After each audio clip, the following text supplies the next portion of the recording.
Standard derivative. Now when we differentiate this, that's the process to find the gradient of the tangent. Right, remember we got that f dash x was equal to 2x. If we went ahead and differentiated from first principles, we would have got this.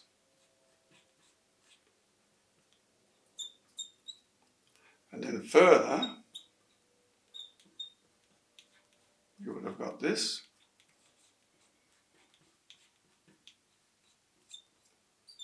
And so on.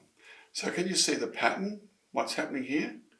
See the 2, the 2, and the 3, and the 3, and the 4, and the 4. And what's happening to the power? See how it's going down? So in general, I can say that's x to the power n, and f dash x will be equal to, that n comes down, n x, and we take 1 off the power. And that's how easy it is without having to differentiate each time from first principles. So we can apply this model to all these examples over here. Well, you can pause the video if you like and give it a go.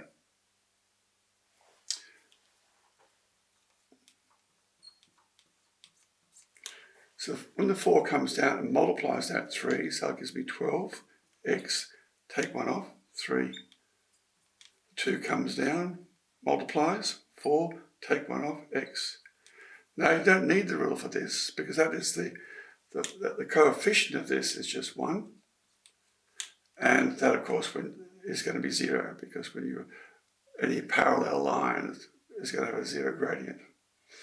Okay, a parallel to the x-axis I mean. Now removing the brackets here, because we can't work out the gradient function until we get it in this form. There is another way of doing this later on, which you'll see. But this is the best way of doing it. So removing the brackets, we get x squared. And here we're going to get minus 2x plus x minus 2, which becomes x squared minus x minus 2. So we look at the gradient function there. Simply, that's just 2x. And of course, there's a minus 1 in front of the x. And that's it. In this third example, we're going to work out the value of x when f dash x equals 0. So first of all, find out what the gradient function is. That's 2x plus 4. Now we'll let that equal 0. So 2x plus 4 equals 0. And that gives me that x equals negative 2. Now replace negative 2 back in the original function. We get f of minus 2 equals minus 2 squared is 4. 4 times minus 2 is minus 8 plus 1. So 4 minus 8 is minus 4 plus 1, and that gives me negative 3. So we have, what is this point? Put over here, minus 2 minus 3.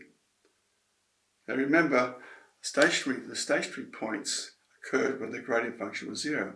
So what we found here is a stationary point to this parabola, which is actually the vertex of the parabola. That's it. Okay.